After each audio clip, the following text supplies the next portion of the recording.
Hello and welcome back everybody. Today we're gonna talk about My Hero Academia chapter 208. I'm a day late, but you know what? I thought it's better if I make this review when I'm actually well rested and not really tired, because yesterday when I was supposed to be doing this review, I was on the verge of dozing off like every 10 seconds. I thought, you know what, I'm just gonna wait a day, get myself some sleep, and then that's a different story, because you know, right now I'm feeling dandy as fuck. So let's talk this chapter, because I really like this chapter of Bakugo's match. In fact, it even concluded the match, which was quite surprising to some people, I'm sure, but at the end of the day, you know, Bakugo, he's always been straight to the point, you know, just win, and win. That's all he cares about, at least on the surface. You know, whenever you get the first glimpse of Bakugo, the feeling you really get from him is that he wants to win, he wants to be the best, the strongest. In fact, as we know, he is Deku's main rival of becoming stronger than All Might to become the strongest hero, so it's no surprise that he would pull a match like this. However, surprisingly to me at least, was that this was not really something that Bakugo soloed, because I was kind of expecting Bakugo to maybe help out some of his teammates, but at the end of the day he'd be the main player of the team. Whereas what we're really seeing is not just him rescuing his teammates, but the teammates are actually assisting Bakugo as well, making this a proper team effort. And that is something that I really enjoyed seeing, because what I really need to see is people getting along with Bakugo like we've never really seen before. I mean, we did get a glimpse of it during the sports festival and during the culture festival, where Bakugo had to get along with other people because there wasn't really any way to go about it on your own. You had to build a small team and work your way from that point, and we're really seeing that flourish in this chapter, in this match more like. And we also get to see some development on Bakugo's end, which I think was well needed, seeing as we've had about over a year now without Bakugo as readers. Not really a year in the manga, but to us readers it's been over a year ever since Bakugo was really relevant, apart from the remedial course, which wasn't really that big of an arc. We didn't really get to see much, especially not on the fighting end. We mostly got to see a small part, which was a significant part, but still a small part of his character growth. Whereas in this match we see how he has grown as a hero, as a fighter, not really caring only about winning, although winning is still quite important to him. He also, in his own way, cares about his team, and he makes sure that no one in the team lost. He made sure that this was a clean victory, 0 losses on his end, and on the enemy team everyone lost. So a perfect victory, so to speak. That is really something that I kind of expected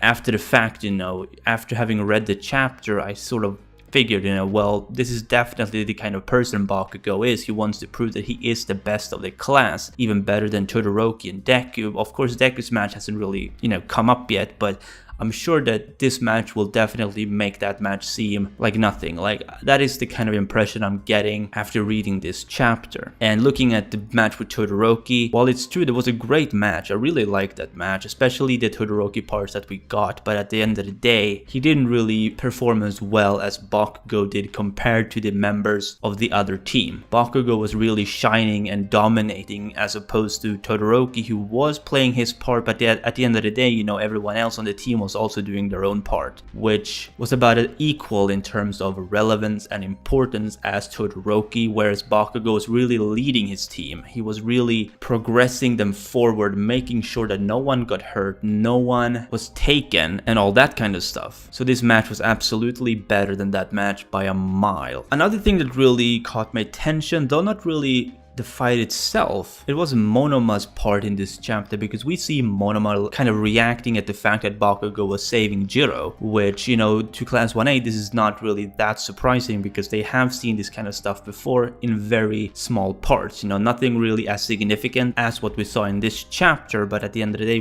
we have seen Bakugo really shown, you know, specks of compassion in the past. We've seen him share his gauntlet with Deku during the end of term test against All Might, for instance. Although not really his plan, it was definitely something that showed us that Bakugo is willing to work as a team and to help out his teammates in his own way, even if it isn't necessarily in his best interest, or at least wasn't in his best interest at the time, or at least that's what he thought. But in this chapter, we're really seeing that, you know, Bakugo has learned that you can't always do things on your own, and that's really showing the character growth that he has gotten in this past year that we haven't really seen him. And obviously this is something that Monoma is really surprised at, because Monoma is kind of like most people, I think. They're really surprised at this change because Bakugo is supposed to be this really cruel and this really self-centered character who wants nothing to do with the team. He wants to do everything on his own. So when he sees that Bakugo has changed for the better in terms of becoming a hero, he becomes really flustered and really almost angry, you know,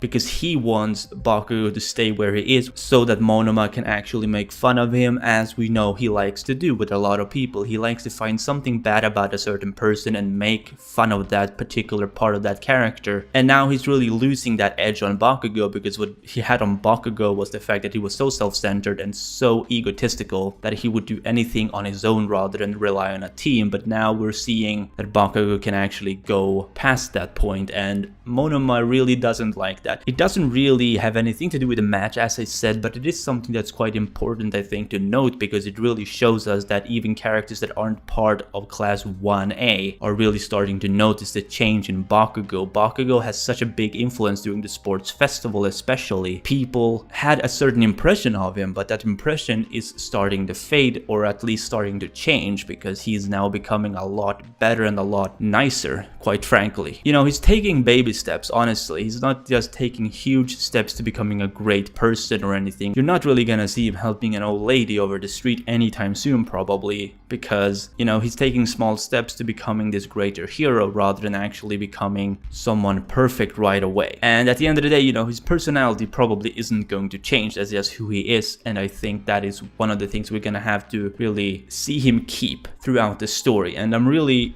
hoping that, because while it's true that, you know, it's not really the most hero-like personality you'll find out there, not every hero are perfect and nice beings like Izuku Midoriya or Mirio to God or All Might, you know, who had this really outgoing positive personality. Some heroes are just, quite frankly, assholes, at least outgoing, which we've seen from some other heroes. Like we've seen it from Endeavor in the past. We've seen glimpses of it from Hawks, though Hawks isn't really as bad or as similar to it as Endeavor is, to be honest. Endeavor is a lot more similar to Bakugo, I would say, but at the end of the day, they're not identical either. There's still some differences to be had even on that part. Another thing that I really noticed after rereading this chapter was how Tokage also started to noticing this change in Bakugo, which kind of makes me think that Monoma and Tokage are kind of on the same page, in the sense that they want to find something bad in Class 1A. They want to become the better class by finding out, you know, these bad